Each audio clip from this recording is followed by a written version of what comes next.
Alhamdulillah la haula wala quwwata illa billah.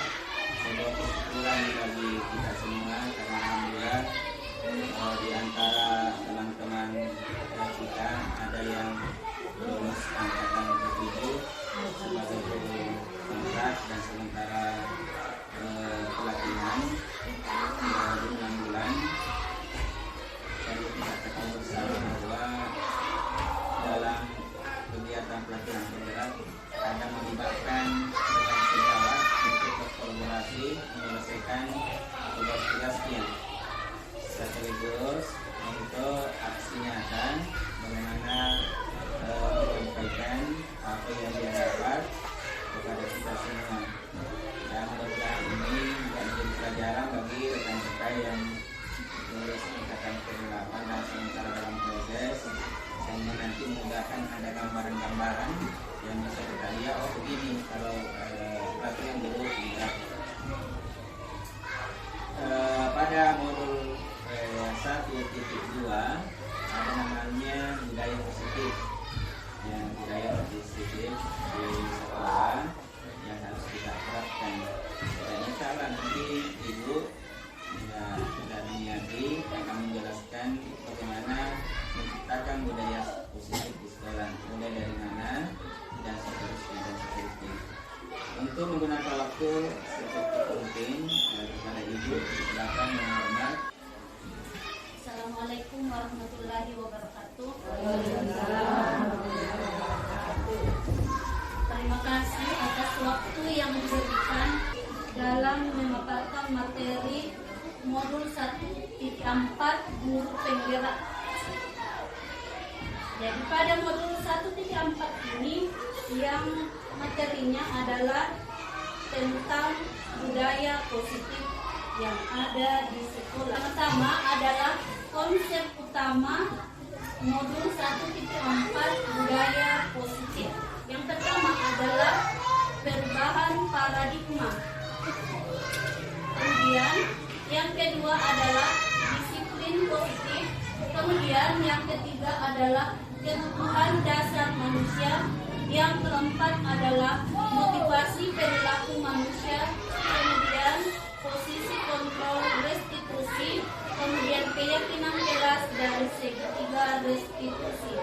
Pembelajaran dengan paradigma baru, di mana pembelajaran dengan paradigma baru ini dirancang berdasarkan prinsip pembelajaran yang terdiferensiasi sehingga murid belajar sesuai dengan kebutuhan tahap perkembangan untuk mewujudkan profil pelajar Pancasila, di mana pembelajaran yang terdiferensiasi ini adalah pembelajaran yang berbeda dengan profil pelajar Pancasila, mulai dari beriman dan bertakwa kepada Tuhan Yang Maha Esa dan berakhlak mulia, kemudian berkebinekaan global, bergotong royong, kreatif, bernalar, etis, dan mandiri. Disiplin positif, ya. Dalam budaya kita, disiplin dimaknai adalah sesuatu yang dilakukan seseorang pada orang lain untuk mendapatkan kepatuhan. Kita cenderung menghubungkan disiplin dengan ketidaknyamanan, ya. Karena kalau kemudian sebagai pendidik, tujuan kita adalah menciptakan anak yang memiliki disiplin sehingga mereka bisa berperilaku dengan mengacu pada nilai kebajikan universal dan memiliki motivasi intrinsik bukan eksklusif. Kemudian adalah disiplin positif merupakan salah satu cara penerapan disiplin yang bertujuan untuk menunjukkan kesadaran peserta serta memberdayakan anak untuk melakukan tanpa sogokan, tanpa ancaman maupun hukuman. Kemudian kebutuhan dasar manusia dibagi atas beberapa ya. Pertama yaitu bertahan hidup, kasih sayang dan rasa diterima, penguasaan, kebebasan dan kesenangan. Kemudian motivasi perilaku manusia. Ini adalah motivasi merupakan dorongan yang timbul dari diri seseorang secara sadar atau tidak sadar untuk melakukan suatu tindakan dengan tujuan tertentu. Hanya yang lain merasa iri. Kemudian mematikan kreativitas, menghukum dengan sistem ranking, merampas hak menghargai diri. Dan konsep disiplin dengan identitas sukses. Yang pertama adalah konsekuensi, penguatan jangka pendek, perlu monitoring berkelanjutan, stimulus respon, murid menghormati, kemudian restitusi, murid bertanggung jawab untuk berperilaku, fokus pada pemecahan masalah jangka panjang. Konsep disiplin pendekatan restitusi yaitu menanamkan disiplin positif pada murid. Ada pengertian restitusi. Restitusi adalah proses menciptakan kondisi bagi murid untuk memperbaiki kesalahan mereka sehingga mereka bisa kembali pada kelompok mereka dengan karakter yang kuat.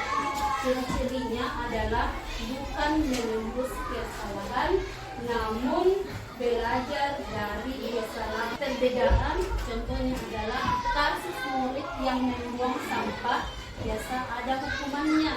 Ini biasa guru menghukum murid sehingga dengan hormat, biasanya menghormati bendera selama misalnya 10 menit, atau murid diberikan hukuman, kemudian guru marah dan murid menjadi takut.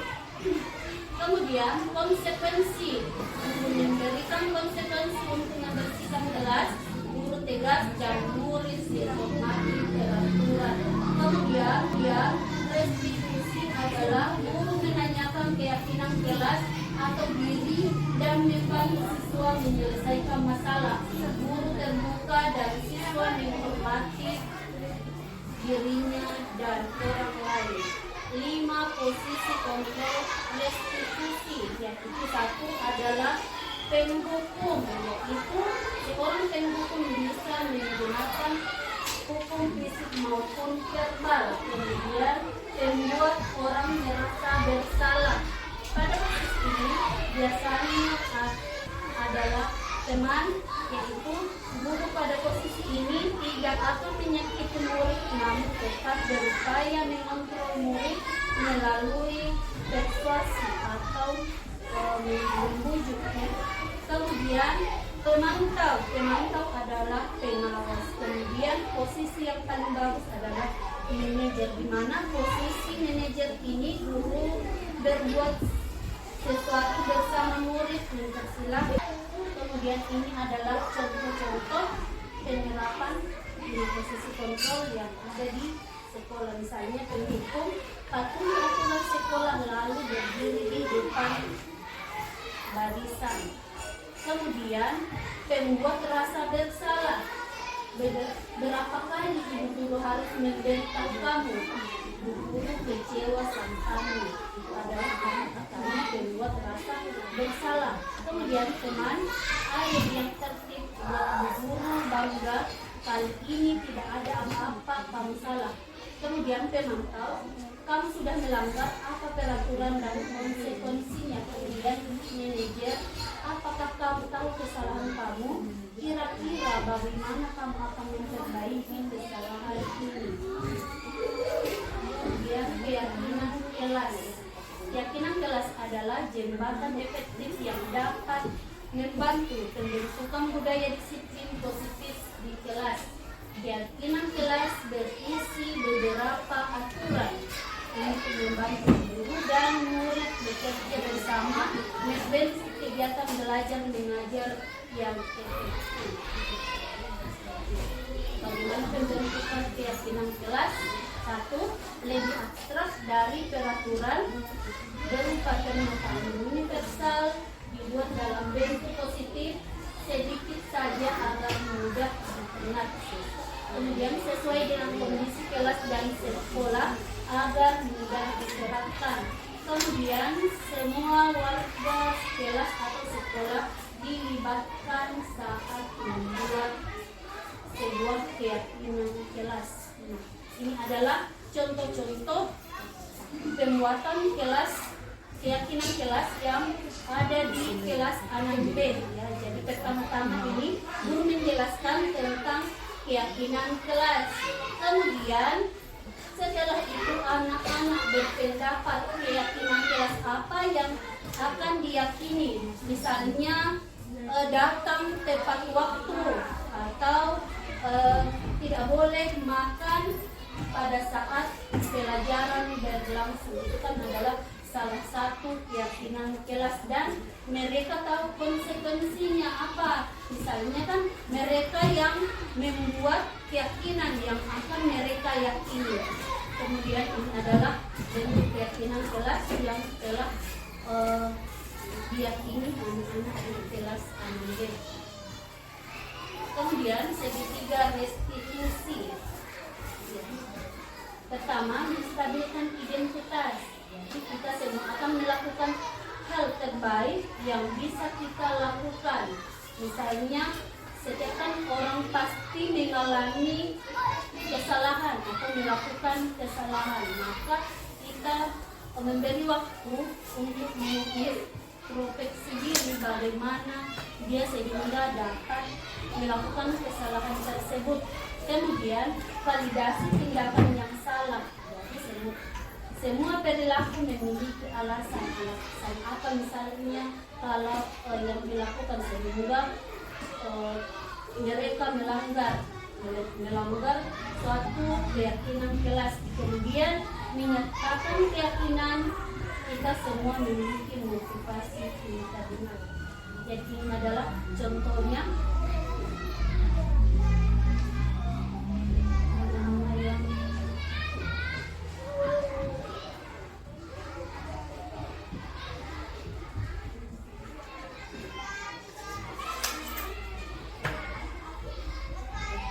Ini adalah contoh kelakuan yang melanggar keyakinan kelas. Kemudian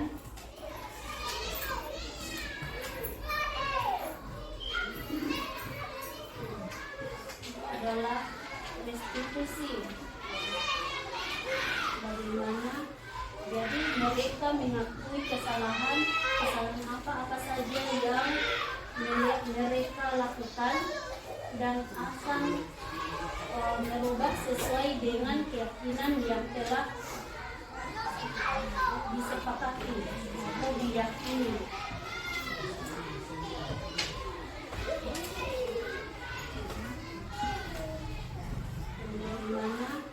Jadi mereka mengakui kesalahan apa saja yang mereka lakukan dan akan merubah sesuai dengan keyakinan yang telah disepakati atau diyakini.